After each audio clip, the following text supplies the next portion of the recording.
வணக்கம். மாநில செய்திகள் வாசிப்பவர் ஷியாமளா.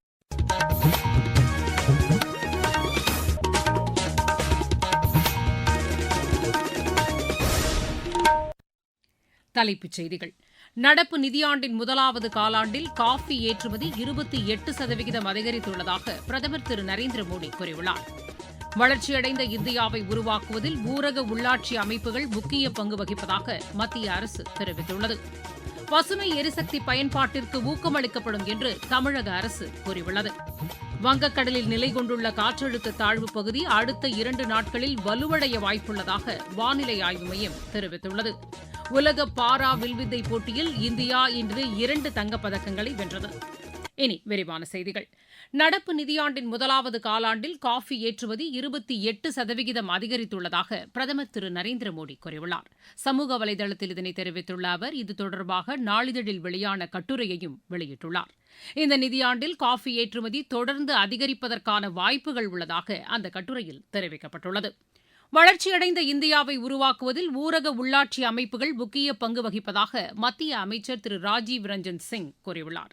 இன்று புதுதில்லியில் செய்தியாளர்களிடம் பேசிய அவர் ஊரக உள்ளாட்சி அமைப்புகளுக்கு 16வது நிதி ஆணையம் 4,35,236 கோடி ரூபாயை பரிந்துரைத்துள்ளதாக சுட்டிக்காட்டினார்.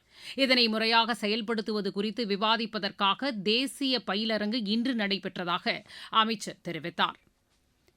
நெடுஞ்சாலைகள் மற்றும் சிறு துறைமுகங்கள் துறை சார்பில் மேற்கொள்ளப்பட்டு வரும் திட்டங்கள் குறித்து முதலமைச்சர் திரு விஜய் இன்று சென்னையில் ஆய்வு மேற்கொண்டார். இந்த துறையின் செயல்பாடுகள் குறித்து இக்கூட்டத்தில் முதலமைச்சர் விரிவாக கேட்டறிந்ததாக எமது செய்தியாளர் தெரிவிக்கிறார்.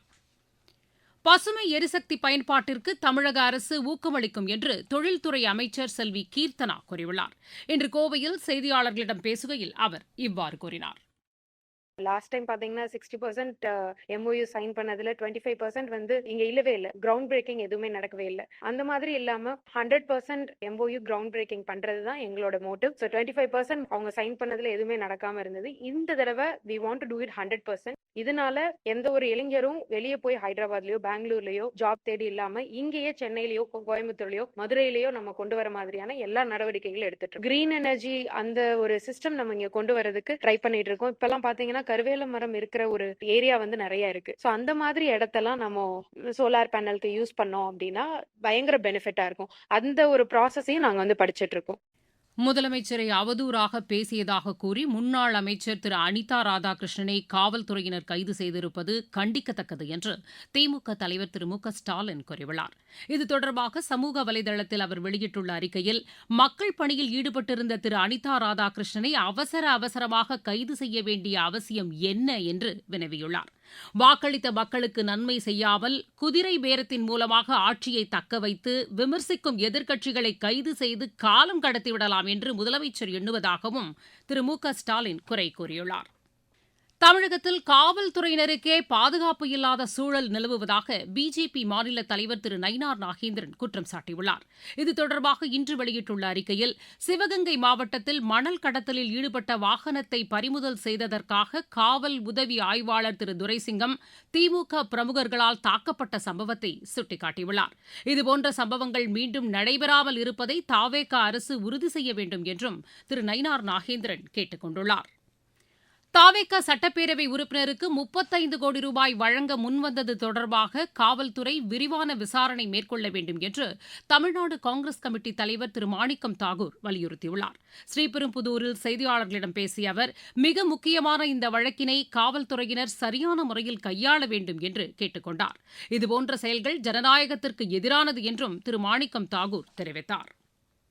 தமிழகத்தில் தடுப்பணைகளை கட்டுவதில் திராவிட கட்சிகள் கவனம் செலுத்தவில்லை என்று பாமக தலைவர் டாக்டர் அன்புமணி ராமதாஸ் குற்றம் சாட்டியுள்ளார். இன்று திருப்பூரில் செய்தியாளர்களிடம் பேசிய அவர் மேகதாது அணை கட்டுவதால் ஏற்படும் பாதிப்புகள் குறித்து விழிப்புணர்வு ஏற்படுத்தும் வகையில் நடைப்பயணம் மேற்கொண்டு வருவதாக கூறினார். இப்பிரச்சினையில் நடுவர் ஆணையம் அமைக்க வேண்டும் என்று சட்டப்பேரவையில் நிறைவேற்றப்பட்ட தீர்மானம் ரத்து செய்யப்பட வேண்டும் என்றும் டாக்டர் அன்புமணி வலியுறுத்தினார். தனியார் பேருந்துகளின் தன்னிச்சையான கட்டண உயர்வை உடனடியாக திரும்பப் பெறுவதற்கு தேவையான நடவடிக்கைகளை தாவேக அரசு மேற்கொள்ள வேண்டும் என்று மார்க்சிஸ்ட் கம்யூனிஸ்ட் கட்சியின் மாநில செயலாளர் திரு சண்முகம் வலியுறுத்தியுள்ளார். இது தொடர்பாக இன்று அவர் வெளியிட்டுள்ள அறிக்கையில், பெரும்பாலான மாவட்டங்களில் தனியார் பேருந்து நிறுவனங்கள் எவ்வித முன்னறிவிப்பும் இன்றி கட்டணத்தை உயர்த்தியுள்ளதாக குறிப்பிட்டுள்ளார். இதற்கு எதிராக போக்குவரத்துத்துறை அதிகாரிகளும் மாவட்ட நிர்வாகமும் நடவடிக்கை எடுக்காமல் இருப்பது அதிர்ச்சி அளிப்பதாக உள்ளது என்றும் திரு சண்முகம் தெரிவித்துள்ளார். நீங்கள் கேட்டுக்கொண்டிருப்பது மாநில செய்தி அறிக்கை. ஊரக வளர்ச்சிக்கான புதிய அத்தியாயம். வளர்ச்சியடைந்த இந்தியாவிற்கான ஊரக வேலைவாய்ப்பு உறுதி மற்றும் வாழ்வாதார சட்டம் செயல்பாட்டிற்கு வந்துள்ளது. இந்த சட்டம் வருடத்திற்கு 125 நாட்கள் வேலையை உறுதி செய்கிறது. இதில் வாரந்தோறும் ஊதியம் வழங்கப்படுவது கட்டாயமாக்கப்பட்டுள்ளது. நாள்தோறும் குறைந்தபட்சம் 300 ரூபாய் ஊதியத்தை இந்த சட்டம் உறுதி செய்கிறது. பணி முடிந்த 15 நாட்களுக்குள் ஊதியம் வழங்குவதை உறுதி செய்வதற்கான அம்சங்களும் இதில் இடம்பெற்றுள்ளன. ஊதியம் காலதாமதமாக வழங்கப்பட்டால் அதற்கான இழப்பீட்டுத் தொகைக்கும் இதில் வகை செய்யப்பட்டுள்ளது. வளர்ச்சியடைந்த இந்தியாவிற்கான பயணத்தில் மோடி அரசு தொடரும் சீர்திருத்த நடவடிக்கைகள். வங்கக்கடலில் நிலை கொண்டுள்ள காற்றழுத்த தாழ்வுப் பகுதி அடுத்த 2 நாட்களில் வலுவடைய வாய்ப்புள்ளதாக வானிலை ஆய்வு மையத்தின் தென்மண்டல இயக்குநர் டாக்டர் VR துரை தெரிவித்துள்ளார். எமது செய்தியாளரிடம் பேசுகையில் அவர் இவ்வாறு கூறினார். மகாராஷ்டிராவிலிருந்து கர்நாடகா வரை சராசரி கடல் மட்டத்தில் ஒரு காற்றழுத்த தாழ்வு பாதை நிலவுகிறது. மேலும் நேற்று வடமேற்கு வங்கக்கடல் மற்றும் அதனை ஒட்டிய வடக்கு ஒடிசா, மேற்கு வங்க கடலோர பகுதிகளில் நிலவிய காற்றழுத்த தாழ்வு பகுதி இன்று காலை 8:30 மணி அளவில் வடமேற்கு வங்கக்கடல் மற்றும் அதனை ஒட்டிய பகுதிகளில் நிலவுகிறது. இதன் காரணமாக இன்று வட தமிழகத்தில் ஓரிரு இடங்களிலும், புதுவை மற்றும் காரைக்கால் பகுதிகளிலும் லேசானது முதல் மிதமான மழை பெய்யக்கூடும். அடுத்த 3 நாட்களுக்கு கோயம்புத்தூர் மாவட்டத்தின் மலைப்பகுதிகள், நீலகிரி மற்றும் தேனி மாவட்டங்களில் ஓரிரு இடங்களில் பலத்த காற்றுடன் கூடிய மிதமானது முதல் கனமழை பெய்யக்கூடும். சென்னை மற்றும் அதன் புறநகர் பகுதிகளை பொறுத்தவரையில் இன்று வானம் ஓரளவு மேகமூட்டத்துடன் காணப்படும். மாலை இரவு நேரங்களில் நகரின் ஓரிரு பகுதிகளில் லேசானது முதல் மிதமான மழை பெய்ய வாய்ப்புள்ளது. மாவட்டச் செய்திகள். மயிலாடுதுறை மாவட்டத்தில் ஹெல்மெட் அணிய வேண்டியதன் அவசியத்தை வலியுறுத்தும் விழிப்புணர்வு நடவடிக்கைகளை ஆட்சியர் திரு ஸ்ரீகாந்த் இன்று மேற்கொண்டார். நாமக்கல் மாவட்டத்தில் ஆயுதப்படை காவலர்களுக்கு பேரிடர் காலங்களில் பொதுமக்களை எவ்வாறு காப்பது என்பது குறித்த 3 நாள் செயல் விளக்க ஒத்திகை நிகழ்ச்சி இன்று நடைபெற்றது. வேலூர் மாவட்டத்தில் பொது விநியோக திட்ட பயனாளிகளை சரிபார்க்கும் பணி தற்போது மேற்கொள்ளப்பட்டு வருவதாக ஆட்சியர் திருமதி லீலா அலெக்ஸ் கூறியுள்ளார். திருவண்ணாமலை மாவட்டத்தில் அரசு தொழிற்பயிற்சி நிலையத்தில் பயிற்சி முடித்த மாணவர்களுக்கு தனியார் நிறுவனங்களில் பணிபுரிவதற்கான நியமன ஆணைகளை ஆட்சியர் திருமதி வந்தனா கர்க் இன்று வழங்கினார். விளையாட்டுச் செய்திகள். உலக பாரா வில்வித்தை போட்டியில் இந்தியா இன்று 2 தங்கப் பதக்கங்களை வென்றது. செக் குடியரசில் நடைபெற்று வரும் இப்போட்டியின் கலப்பு இரட்டையர் பிரிவு இறுதி ஆட்டத்தில் ஷீதல் தேவி, ஷியாம் சுந்தர் சுவாமி இணை 147-143 என்ற புள்ளிக்கணக்கில் இந்தோனேஷியாவின் கென் ஸ்வாகுமிலாங் தியோத்ரா இணையை வென்று தங்கப் பதக்கத்தை கைப்பற்றியது. மற்றொரு இறுதி ஆட்டத்தில் பாவனா ஹர்வீந்தர் சிங் இணை 6-2 என்ற புள்ளிக்கணக்கில் இந்தோனேஷியாவின் கொலிதின் நொவியரா ராஸ் இணையை வென்று தங்கப் பதக்கத்தை கைப்பற்றியது. இப்போட்டியின் ஒற்றையர் பிரிவுகளில் ஷீதல் தேவி, ஹர்வீந்தர் சிங் ஆகியோரும் இறுதிச் சுற்றுக்கு தகுதி பெற்றுள்ளனர்.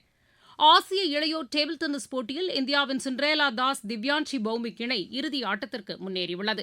பாங்காக்கில் நடைபெற்று வரும் இப்போட்டியின் 19 வயதுக்குட்பட்டோருக்கான மகளிர் இரட்டையர் பிரிவு அரையிறுதி ஆட்டத்தில் இந்த இணை சீனாவின் யாவ் ரேஷுவான் ஜியாங் யி இணையை வென்றது. மகளிர் ஒற்றையர் பிரிவில் சிண்ட்ரேலா தாஸ் அரையிறுதிக்கு முன்னேறியுள்ளார். செஸ் போட்டிகளுக்கான சர்வதேச தரவரிசை பட்டியலில் இந்தியாவின் குகேஷ் தொடர்ந்து முதலிடத்தில் நீடிக்கிறார். 19 மற்றும் 23 வயதுக்குட்பட்டோருக்கான ஆசிய குத்துச்சண்டை சாம்பியன் போட்டி ஜகார்த்தாவில் இன்று தொடங்கியது. இலங்கைக்கு எதிரான 19 வயதுக்குட்பட்டோருக்கான 2வது மகளிர் ஒருநாள் கிரிக்கெட் போட்டியில் இந்தியா 49 ரன் வித்தியாசத்தில் வெற்றி பெற்றது. புதுச்சேரியில் நடைபெற்ற இப்போட்டியில் முதலில் பேட் செய்த இந்தியா நிர்ணயிக்கப்பட்ட 50 ஓவரில் 8 விக்கெட் இழப்பிற்கு 209 ரன் எடுத்தது. 210 ரன் எடுத்தால் வெற்றி என்ற இலக்கோடு பின்னர் பேட் செய்த இலங்கை அணி 41.2 ஓவரில் 160 ரன்னுக்கு ஆட்டமிழந்தது. 3 போட்டிகளை கொண்ட இந்த தொடரை முதல் 2 ஆட்டங்களிலும் வெற்றி பெற்று இந்தியா கைப்பற்றியுள்ளது. மீண்டும் தலைப்புச் செய்திகள். நடப்பு நிதியாண்டின் முதலாவது காலாண்டில் காஃபி ஏற்றுமதி 28% அதிகரித்துள்ளதாக பிரதமர் திரு நரேந்திர மோடி கூறியுள்ளார். வளர்ச்சியடைந்த இந்தியாவை உருவாக்குவதில் ஊரக உள்ளாட்சி அமைப்புகள் முக்கிய பங்கு வகிப்பதாக மத்திய அரசு தெரிவித்துள்ளது. பசுமை எரிசக்தி பயன்பாட்டிற்கு ஊக்கமளிக்கப்படும் என்று தமிழக அரசு கூறியுள்ளது. வங்கக்கடலில் நிலை கொண்டுள்ள காற்றழுத்த தாழ்வு பகுதி அடுத்த 2 நாட்களில் வலுவடைய வாய்ப்புள்ளதாக வானிலை ஆய்வு மையம் தெரிவித்துள்ளது. உலக பாரா வில்வித்தை போட்டியில் இந்தியா இன்று 2 தங்கப் பதக்கங்களை வென்றது.